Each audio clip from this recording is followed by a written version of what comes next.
Hi, good day. I'm Sir Garyoba, and thank you for visiting this video. So now, we're going to talk about fundamental theorem of arithmetic. This theorem states that every integer n that is greater than or equal to 2 is either prime or it can be represented as a product of prime. Moreover, this representation is unique. So before we prove this theorem, let us divide it into two parts. Suppose n is an integer that is greater than 1, then our part 1 is n is either prime or a product of prime. Then the second part, the uniqueness of n or the representation of n. So in order to prove this theorem, we need will-ordering principle and generalization of Euclid's lemma. For more info about generalization of Euclid's lemma and will-ordering principle, please visit or watch our previous videos. And now let's start to prove our part 1, which is n is a prime or product of prime. To prove this, we need a proving using contradiction. And our assumption goes like this. Let S be the positive, or let S be the set of a positive integer that cannot be factored into a product of prime.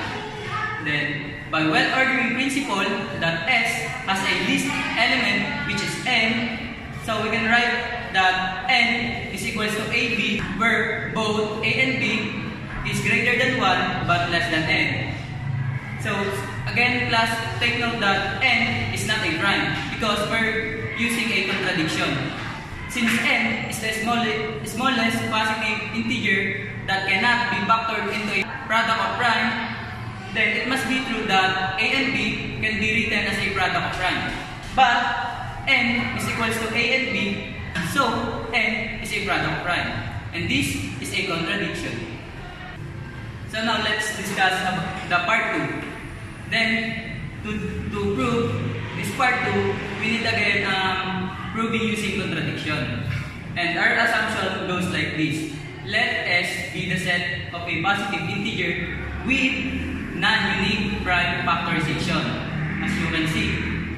Then, by well-ordering principle that S has a least element which is n, then we can write that this equation, n is equals to p sub 1, p sub 2 until p sub r is equals to q sub 1, q sub 2 until q sub s. And those q's and p's are all primes. Thus, p sub 1 divides n. This means that p sub 1 divides q sub 1, q sub 2 until q sub s. Okay, class?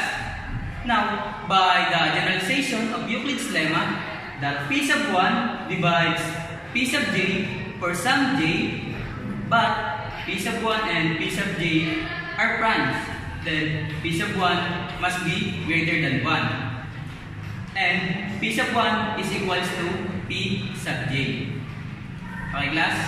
Then, we reorder p sub 1 divides p sub j, then we have p sub 1 is equals to q sub 1. Then, we're going to back in our equation, which is n is equals, or which is p sub 1, p sub 2 until p sub r is equals to q sub 1, q sub 2 until q sub s. Then, the p sub 1 and q sub 1, we're going to cancel out both sides. Then we have p sub 2 until p sub r is equals to q sub 2 until q sub s, where p sub 2 until p sub r must be less than n. Again, n is the smallest positive integer with non-unique prime factorization.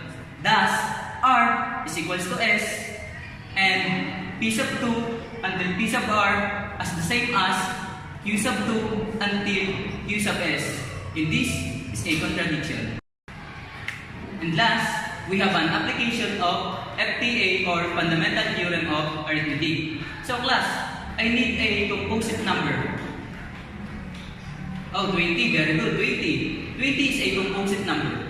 So, to apply this FTA, we need a prime factorization. Then, as you can see that 20 can be factored out into 2 times 2 times 5, which is all those are primes. So, that is the simple application of FTA. Is that clear, class? And if you like this video, don't forget to like and subscribe. Thank you for watching.